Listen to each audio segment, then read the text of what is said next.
성악을 하려고 했어요. 그런데 여러분 혹시 뭐 아실란가 모르겠습니다만은 레슨비가 이게 장난이 아닙니다. 그죠? 한번 레슨 받는데 너무나 큰 돈이 들기 때문에, 그리고 마침 그때 저희 집이 좀 문경에서는 약국을 하면서 굉장히 좀 잘 나가는 집안이었는데 아버님께서 사업을 크게 확장하시느라고 망했어요. 그래서 굉장히 작은, 아마 이만한 방에 저희 8식구가 같이 생활을 하는, 이제 자다 보면은 이 천정이 무너져 내려서 제 발밑에 쥐가 같이 잠을 잡니다.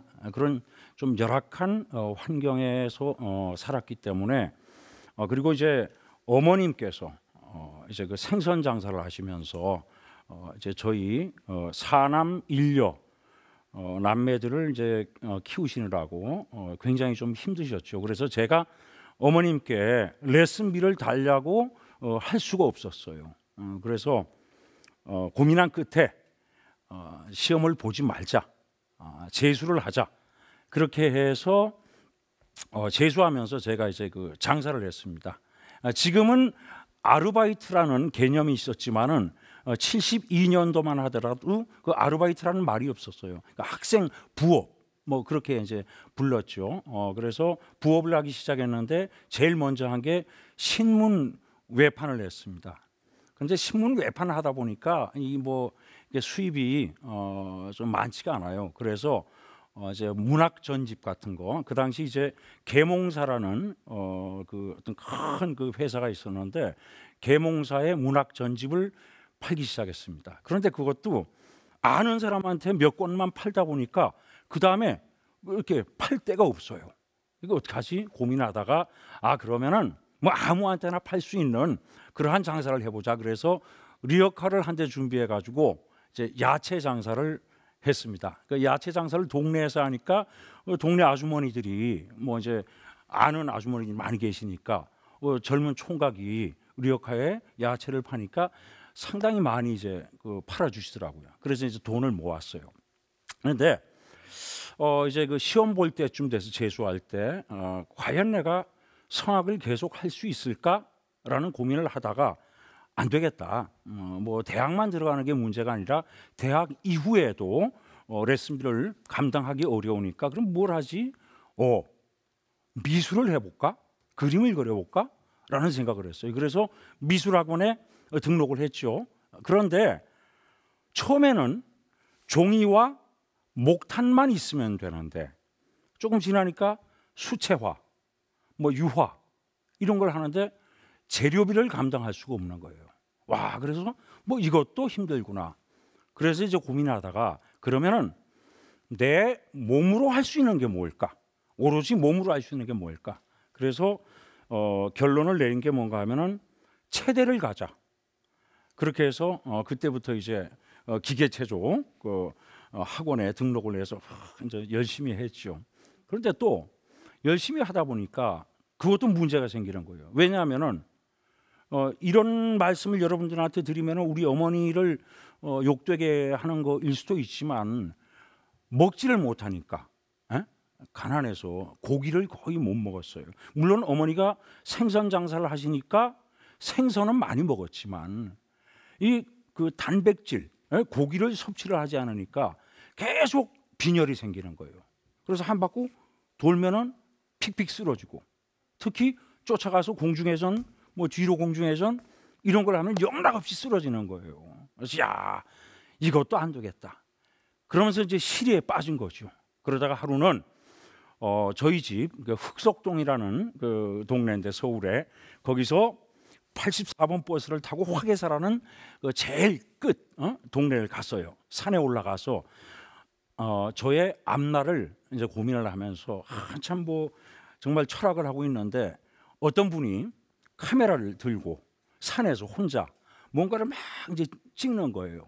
그래서 고민을 하다가 그게 신기해서 그 아저씨를 졸졸졸졸 따라다녔죠. 산 속에서 아저씨 혼자 뭔가 작업을 하는데 이 사람이 아무래도 신경 쓰이잖아요, 그죠? 그러니까 자꾸 나를 힐끗힐끗 보더니 나중에는 아니 왜 그 남 작업하는데 그렇게 방해를 하시냐? 그 핀잔을 주시더라고. 그래서 아, 죄송합니다 하고 저는 하산을 이제 했지요. 하산을 하는데 그 아저씨가 다시 절 불러요. 좀 보자고. 올라갔더니 아니 왜 이렇게 따라다녔느냐, 이런 쪽에 관심이 있느냐.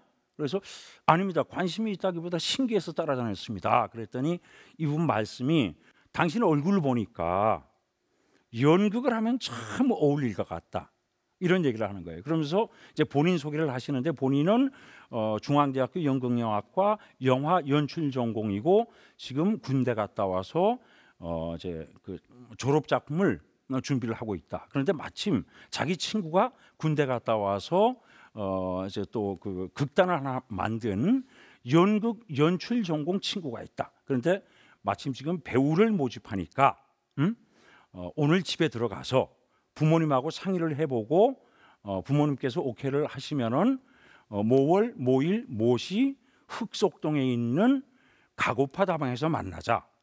그 이제 흑석동에 중앙대학교가 있었거든요. 그래서 이제 집에 들어가서 어머님한테 상의를 했지요. 제가 이런 제안을 받았다. 이게 곧 뭔가 하면은 산거리 캐스팅이죠. 많은 사람이 길거리 캐스팅을 당하는데 저는 아마도 산거리 캐스팅 1호일 것 같다고 생각을 합니다. 그래서 이제 저희 어머니한테 가서 상의를 했더니 너 끼가 있는 것 같아. 네가 하고 싶으면 해봐라. 사실 그때가 재수할 때가 75년도니까 75년도에 생선 장사 하시는 아주머니가 큰아들이 장남이 연극을 한다는데 허락을 해주실 분이 그렇게 많지 않아요. 사실 저는 그래서 어머니한테 굉장히 그 감사를 드리는데 흔쾌히 허락을 하셔서 그날 약속 장소에 갔지요. 그런데 요거는 조금 후의 일인데 제 동생 남경주도 6년 뒤에 원래 고3까지 그림을 그리다가 고3 말에 형 나도 연극할래. 그래서 제가 생각하기를 남경주는 나보다 더 끼가 많은 애니까 얘가 해도 참 좋겠다라고 해서 어머니한테 또 상의를 했죠. 그랬더니 어머니가 야 어떻게 형제 둘이가 그 광대를 하냐, 경주는 못하게 해라. 그런데 이제 제가 아닙니다, 경주가 저보다 끼가 훨씬 많은 것 같습니다 라고 해서 이제 형제가 같이 연극을 하게 되고 이제 뮤지컬을 하게 됐죠. 그래서 결국은 사실은 그 이후에 이거는 뭐 저희 집안 자랑입니다만 어머니께서 예술가의 장한 어머니상을 수상을 하셨어요. 네.